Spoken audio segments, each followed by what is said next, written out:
तो ये मोदी सरकार की नीति स्पष्ट है, मिडिल क्लास के खिलाफ है, विलफुल डिफॉल्टर्स के पक्ष में है। मेहुल चोकसी, विजय माल्या, इस प्रकार के लोगों के लिए सरकार लगातार काम कर रही है। इंडियन बैंक से 10 लाख करोड़ राइट ऑफ किया है।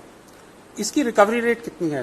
13%, यानी कि हर 8 रुपए में से सिर्फ 1 रुपया वापस आ रहा है, यानी कि ऑलमोस्ट वेवर समझ लीजिए।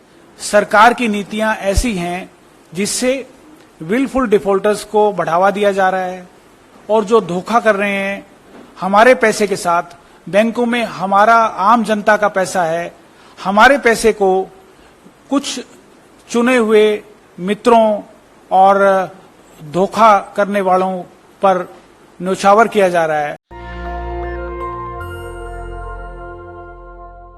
जैसे कि आपको पता है, मोदी सरकार ने हमेशा बड़े बिजनेस पूंजीपतियों के प्रति पक्षपात करती रही है।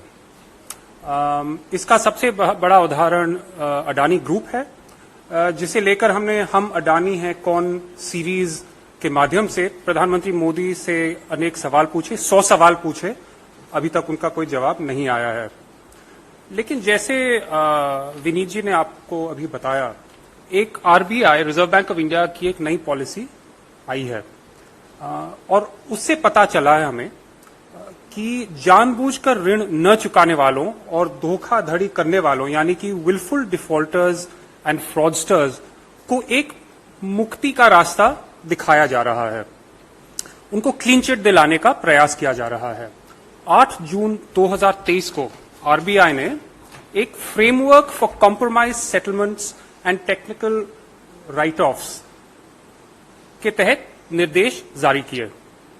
इसमें साफ लिखा है कि banks and other regulated entities, I quote, may undertake compromise settlements or technical write-offs in respect of accounts categorized as willful defaulters or fraud without prejudice to the criminal proceeding underway. यानी कि इन्हें अब समझौता करने की अनुमति दी गई है। All India bank officers confederation और all India bank employees association, जिनके 6 लाख मेंबर्स हैं, इन्होंने इसका विरोध किया है और उन्होंने कहा है कि it will not only lead to erosion of public trust in the banking sector, but also undermine the confidence of depositors.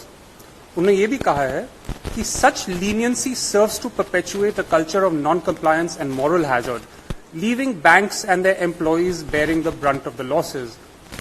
और याद रखिए, सिर्फ बैंक्स और उनके एम्प्लॉइज को लॉसेज नहीं झेलने पड़ेंगे, टैक्स पेयर्स और मिडिल क्लास को भी झेलने पड़ेंगे, क्योंकि अंत में ये पैसा हमारे टैक्सेस से आता है। और ये जो मॉरल हैजर्ड कह रही है, एक महत्वपूर्ण बात है, वो कह रहे हैं कि डिफॉल्टर्स को प्रोत्साहन मिलेगा, क्योंकि अगर आज आपको आपके डिफॉल्ट्स को माफ किया जा रहा है तो कल को आपको फिर से मौका मिलेगा, तो आप क्यों नहीं लेंगे और लोन्स, और फिर आगे फिर से डिफॉल्ट होने का चांस है। अब आपको मैं याद दिलाना चाहता हूं, जैसे विनीत जी ने कहा, कि मिडिल क्लास, मध्य वर्ग को निरंतर ईएमआई और कर्ज का बोझ चुकाना पड़ रहा है, उनको अनेक परेशानियां हैं, और दूसरी तरफ विलफुल डिफॉल्टर्स और फ्रॉडस्टर्स को राहत दी जा रही है, उनके लिए एक समझौता समाधान हो रहा है। तो ये मोदी सरकार की नीति स्पष्ट है, मिडिल क्लास के खिलाफ है, विलफुल डिफॉल्टर्स के पक्ष में है। ये विलफुल डिफॉल्टर्स कौन है? एक लोकसभा में पिछले साल एक क्वेश्चन आया था और मैं आपको दिखाना चाहता हूं।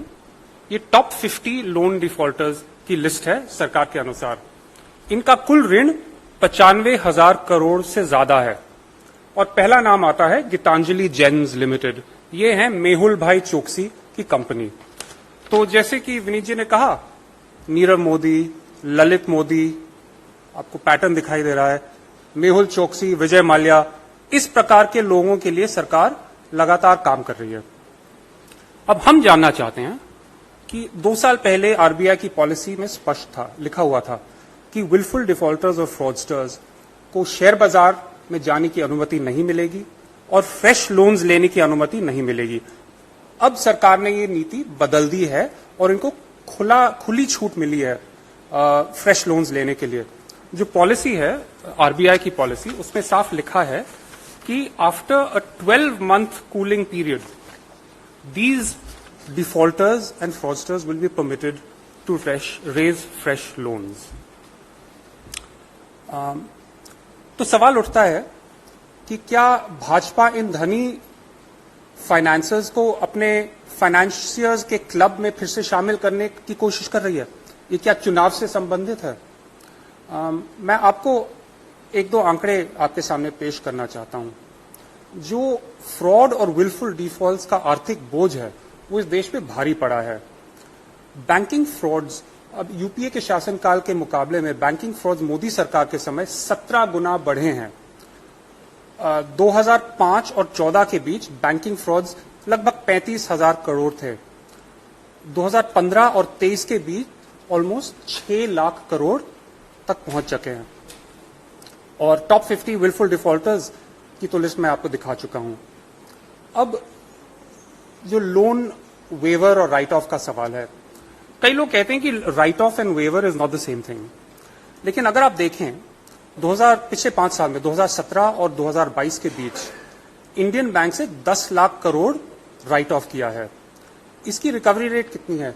13%, यानी कि हर 8 रुपए में से सिर्फ 1 रुपया वापस आ रहा है, यानी कि ऑलमोस्ट वेवर समझ लीजिए।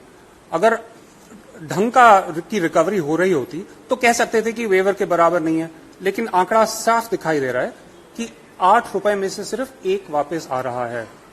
क्या मिडिल क्लास और आम आदमी की जो ऋण है, जिसका कर्ज है, उसमें उसको अनुमति दी जा रही है कि 8 रुपए में से बस 1 रुपया लौटाकर आपको मुक्ति प्राप्त हो जाए? ये तो नहीं हो रहा। तो अंत में बस ये कहना चाहता हूं कि मोदी सरकार की नीति और नियत साफ दिखाई दे रही है।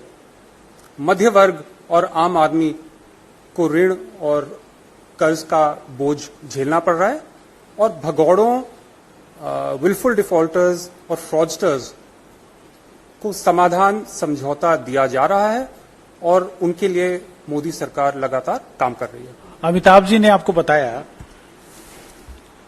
कि पिछले 9 साल में मोदी जी के कार्यकाल में एनपीए 365% बढ़ा है। 10 लाख करोड़ रुपए की राशि बट्टे खाते में डाली गई। टू बी प्रिसाइज 10,09,510 करोड़ रुपए की राशि बट्टे खाते में डाली गई, जिसमें से केवल 13% कर्ज वसूली हुई। खास बात यह है कि जानबूझकर ऋण चुकता नहीं करने के मामले जो यूपीए सरकार के समय में 23,000 करोड़ थे, वो आज 2,40,000 करोड़ पहुंच गए हैं। ये सीधा सीधा प्रमोशन देने वाली बात है। ये सीधा सीधा नीति की बात है कि सरकार की नीतियां ऐसी हैं जिससे विलफुल डिफॉल्टर्स को बढ़ावा दिया जा रहा है और जो धोखा कर रहे हैं हमारे पैसे के साथ, बैंकों में हमारा आम जनता का पैसा है, हमारे पैसे को कुछ चुने हुए मित्रों और धोखा करने वालों पर न्यौछावर किया जा रहा है। तो हम सवाल पूछना चाहते हैं कि मोदी जी के टाइम पे, मोदी जी की सरकार में 38 ऐसे पूंजीपति बैंक घोटाला करके जो देश छोड़कर भागे। नेशनल दस्तक की आपसे गुजारिश है कि अगर इसको बचाना चाहते हैं तो नेशनल दस्तक को सब्सक्राइब करने के लिए रेड कलर के सब्सक्राइब बटन को दबाएं, फिर बेल आइकन की घंटी दबाएं। नेशनल दस्तक को बचाने के लिए बहुत जरूरी है कि हर खबर को शेयर करें, लाइक करें, कमेंट जरूर करें।